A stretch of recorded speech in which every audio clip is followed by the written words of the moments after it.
আমি ক্ষুধার্ত ছিলাম, তুমি আমারে খাবার দাও নাই।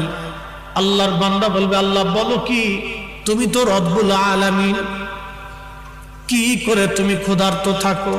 আল্লাহ বলবেন, ও বান্দা, তোমার পাশেই মানুষ ক্ষুধার্ত ছিল, অভাবী ছিল, রাত্রিবেলা না খেয়ে ঘুমাইছে। তুমি যদি সেই দিন আমার ক্ষুধার্ত বান্দার কাছে খাবার পৌঁছাইতা, সেই দিন আমি মালিকের খাবার খাওয়া হয়ে যাইতো। একবার জোরে বলা যাবে কি সুবহানাল্লাহ? বাজার, আমার দেশে বহু ধনী আছে, বহু ধনী, প্রত্যেক বছরে 2-3 বার করে মক্কা মদিনায় যায়। যদি জিজ্ঞেস করেন বাপ কি জন্য মক্কায় যান, বলে বাবা উমরা করার জন্য যাইতেছি, মক্কায় নামাজ পড়লে বিরাট বড় সওয়াব। ওই যে মাঝে মধ্যে দেখবেন ঢাকাতে আমরা তো থাকি, আমরা জানি কোটি কোটি টাকার মালিক, ওই যে তারা মাহে রমজান আসার পরে মদিনায় মক্কায় যায়। কি আজিজি ভাই বন্ধু, মক্কায় যা কি জন্য জানেননি?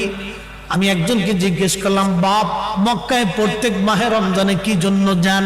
বলে হুজুর আপনি কি জানেন না, মক্কায় 1 রাকাত নামাজ পড়লে 1 লক্ষ রাকাতের সওয়াব, মাহে রমজানে পড়লে তো কোনো হিসাব নাই। আমি বললাম, হ্যাঁ বাবা আমি তো ভালোই জানি। আচ্ছা মদিনাতে কি জন্য যান? বললো বাজান 1 রাকাত নামাজ পড়লে 50,000 রাকাতের সওয়াব হয়। আমি বললাম, হ্যাঁ বাবা কথা তো সত্য, মাহে রমজানে বিগয়রি হিসাব, এটার কোনো হিসাব নাই। আমি ডাক দিয়ে বললাম, বাজার কথা তো সঠিক, এই মক্কাতে নামাজ পড়লে 1 লক্ষ রাকাতের সওয়াব হয়, মদিনাতে 1 রাকাত পড়লে 50,000 রাকাতের সওয়াব হয়। আমি বললাম, বাজান কথা তো সঠিক, কিন্তু বাপ একটু বলবেন তো, বাড়ির পাশে আপনার এলাকায়, আপনার মহল্লাতে কত মা টাকার অভাবে ভালো ইফতার করতে পারে না। আমি একদিন এক হাজী সাহেবকে বলছিলাম, হাজী সাহেব আপনি তো আমার মসজিদের হাজী, আপনি তো আমার মসজিদের মুসল্লি, হাজী সাহেব এই যে আমার মসজিদে প্রত্যেক মাহে রমজানে প্রত্যেক দিন ইফতার হয়, এই ধনী ব্যক্তিরা তো আর মসজিদে ইফতার করতে আসে না।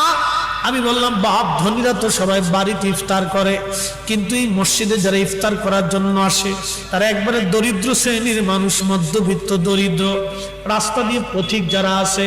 আবার অনেক সময় মসজিদে ইফতার করার জন্য বসে শহরে ঢাকাতে যারা অধিকাংশই মসজিদে যারা ইফতার করে, অধিক লোক দরিদ্র, রিক্সাওয়ালা, দিন মজুর, ভ্যানওয়ালা, সারাদিন রোজা রাখার পরে সে জানে মসজিদে গেলে ভালো একটা ইফতার হবে। আমি বললাম, হাজী সাহেব আপনি আল্লাহর ঘর তাওয়াফ করার জন্য যান নেকির আশায়, আল্লাহ পাওয়ার জন্য। হাজী সাহেব এই যে আমার গরিব মানুষ না খেয়ে থাকে, আপনি যদি প্রত্যেক দিনের জন্য ভালো একটা ইফতারের ব্যবস্থা করে যাইতেন, তাহলে আল্লাহ পাওয়ার জন্য মক্কায় দৌড়ানো লাগতো না। আপনি যদি গরিব মানুষের ঘরে খাবার দিয়ে আসতেন বাজান, আল্লাহ পাওয়ার জন্য মদিনায় দৌড়ান লাগতো না, নবী পাওয়ার জন্য মদিনায় যাওয়া লাগতো না।